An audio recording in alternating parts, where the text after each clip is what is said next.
Amma ba'd. We begin by praising Allah, and we send blessings and salutations upon His beloved Muhammad sallallahu alaihi wasallam, his family, his companions, and all of those to follow him up until Yawm al-Qiyamah. Now as we gather for this Jumu'ah, on this blessed day, we find that online at the moment there is a big craze about the end times, and how many of the people are becoming aware of certain prophecies that's coming from the Bani Israel. And we're starting to have a lot of questions. And many a time, because many of us, we may lack in knowledge, we start becoming overly anxious regarding the end times. That yes, the world is going to come to an end. What's going to happen? Dajjaal is going to come forth soon. What's going to happen?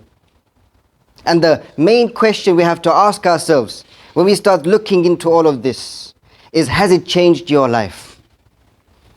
Has it changed your life? Has your relationship with Allah improved since then?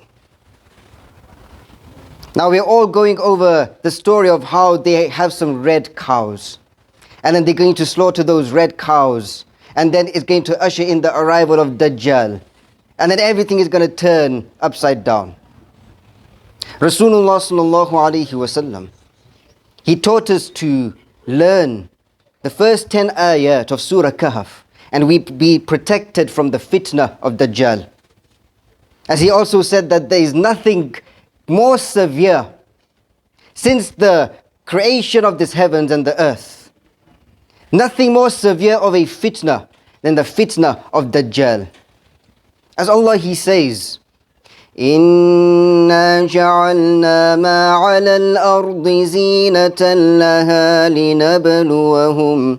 لِنَبْلُوَهُمْ أَيُّهُمْ أَحْسَنُ عَمَلًا وَإِنَّا لَجَاعِلُونَ مَا عَلَيْهَا صَعِيدًا جُرُزًا.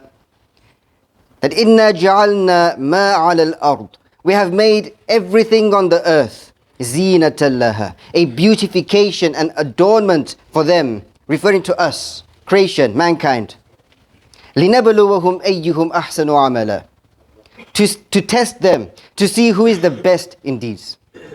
If we truly understand this ayah, we'd be protected not only from Dajjal himself, but from the fitna of Dajjal. So let us look at our lives. Everything that we could ever desire in this life, it is all a zina. It is all a beautification to test us with. Some of us may want wealth. Some of us may want fame. Some of us may want just comfort, a good family, no issues in our lives. Some of us, we may want more than that. We like to go out there and have fun. We like the entertainment of this dunya. But everything is there to test you with. So look at your lives and look at what you truly love and what you truly desire. When we stand for salah shortly, where is your mind and your heart going to be? That's a sign of what you truly desire. Do you just want to go back out there, back to your work, so you can continue making money? If that's the case, then what's going to happen to you if Dajjal had to come tomorrow? And he has with him wealth upon wealth offering to shower it upon you. Are you going to turn your back and start following him? Or maybe you're just a person who likes to chase after beauty. Be it the man who turns out to be the womanizer. Or our sisters who cannot help but look at those who are males that have a lot of beauty.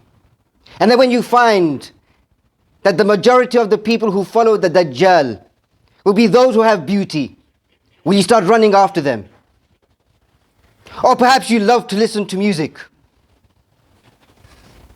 Day and night you listen to music. The moment you wake up, throughout your day, as you're traveling, when you go back home.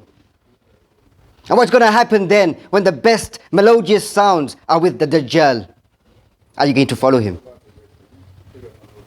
So looking at all these different things, whether he comes today or tomorrow, are you going to be protected?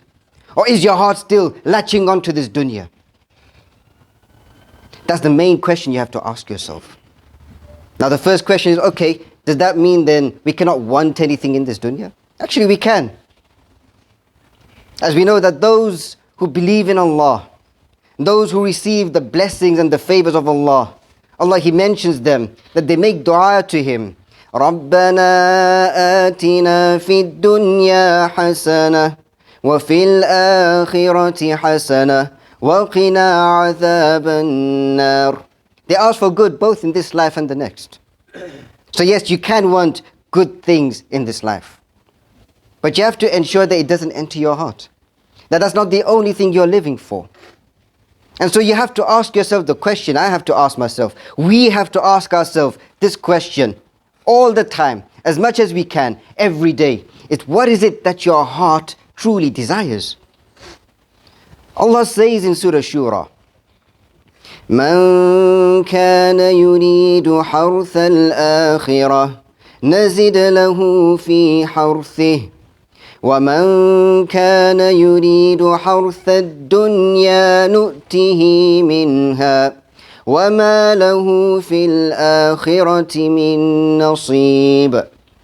A powerful ayah, filled with hope, yet filled with fear. That whoever wants or desires the harvest of the akhirah. What is the harvest of the akhirah? Jannah. May Allah grant us all Jannatul Firdaus. Whoever truly wants Jannah, and they make an effort for it, and they live their lives according to the obedience of Allah and His Messenger, Muhammad sallallahu alayhi wasallam, then Allah will increase them in that. He will appreciate their efforts, and He will grant it to them. But whoever just wants this dunya, you want everything that this dunya has to offer. You cannot wait to get your hands on more of what this dunya has to offer. You know so much about the affairs of this dunya. You even know so much about the prophecies of other nations, but you know so little about your own deen. Because you don't truly care about the akhirah. Your salah is in pieces. When is the last time we gave in zakat, we cannot remember anymore. When is the last time we remembered Allah truly and sincerely from the bottom of our hearts, we don't remember anymore. What does Allah say?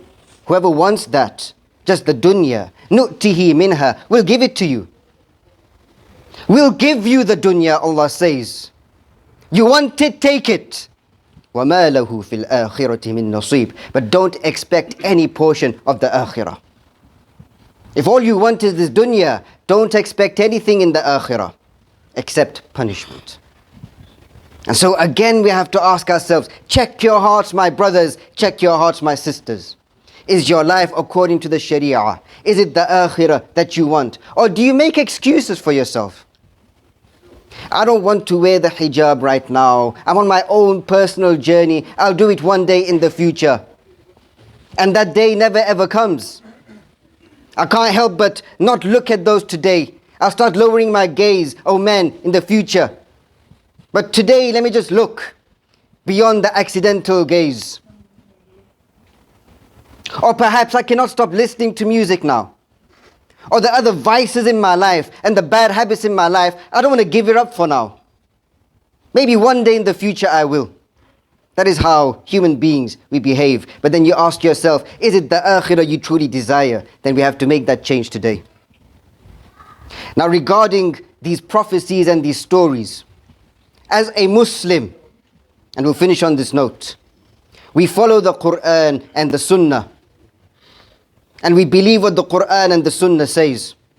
We don't need to go hearing prophecies from other nations in the past who turned their backs on Allah. Even after everything that He did for them, they still turned their backs. We cannot behave like them. If you want to know what's going to be happening, you turn to the Quran and the Sunnah. And so when Allah says in Surah Isra, وَلِيَدْخُلُوا الْمَسْجِدِ كَمَا دَخَلُوهُ أَوَّلَ مَرَّةٍ, that when they enter Masjid al-Aqsa, like how they did before, وَلِيُتَبِّرُوا مَا عَلَوْا تَتْبِيرًا, and they destroy with complete destruction everything they get their hands on. You already see it happening in Gaza. Then what are you going to do? When they do enter the masjid, are you going to say, oh, life is coming to an end? Or are you going to say, Sadaqallah wa Sadaqa Rasul, that Allah and His Messenger were truthful because they already told us this? And then is your life going to change? Perhaps when Masjid al-Aqsa is destroyed, is that when you're going to change your life? Thinking, oh, that's when the Dajjal is going to come. Or is it going to change now? Are you going to make an effort with your salah now? Are you going to make an effort to improve in your relationship with Allah now? That is what will make the biggest difference in your life. Because your death could be today. You and I could die today way before the final signs of Qiyamah begin. And if we haven't prepared, then we've already lost everything. And we don't have to be concerned about the end times.